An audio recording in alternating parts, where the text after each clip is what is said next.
Okay, this is my review for the WELL MP5.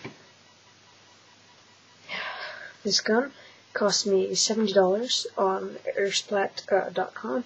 It's normally $90, but I had a coupon code, so I got it $20 off. Now, some of the features on here are the adjustable stock. It has 3 positions. This is position 1, this is position 2, and this is position 3. The iron sights are pretty simple, like this. You got a slit or a hole, fairly accurate gun. You got your selector switch from safe to semi and full. This is your magazine slot with your mag release. Okay, now some of the problems I've had with it. I've had a couple of things break on me. The first of those was this handguard is actually where the battery goes, and there's a pin that keeps it on the gun. This pin right here. Inside this pin, there's a little slit, and there used to be a little metal thing inside of there that kept it from coming out. That broke off. But that's not a major problem while the battery's in there, because the battery pushes up against the handguard and it keeps it on there. When the battery's not in there, this is pretty loose and it wobbles out. Another problem I had was the charging handle that was right here.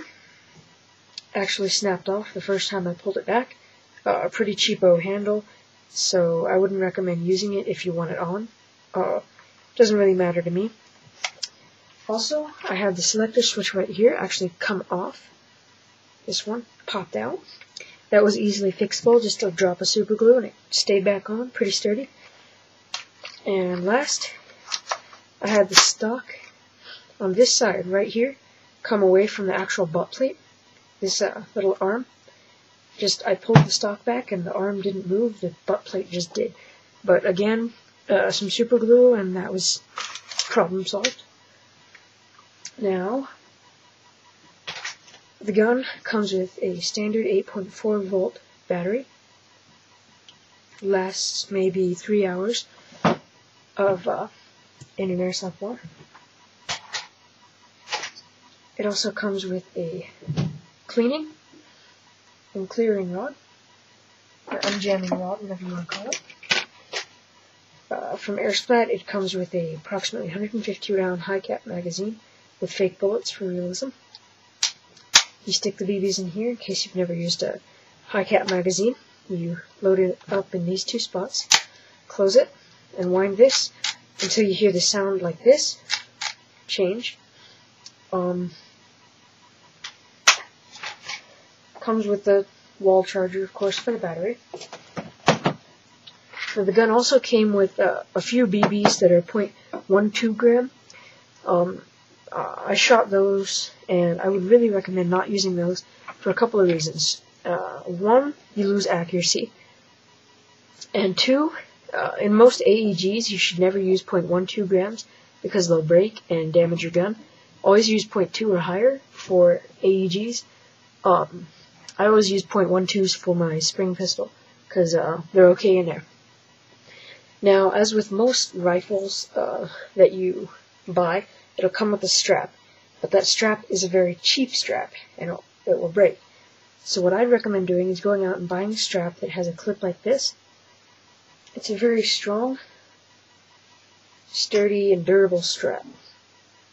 I got this from a friend, so I can't really tell you where he got it, but I'm sure if you Googled or went to an airsoft store or something, you'd be able to find one.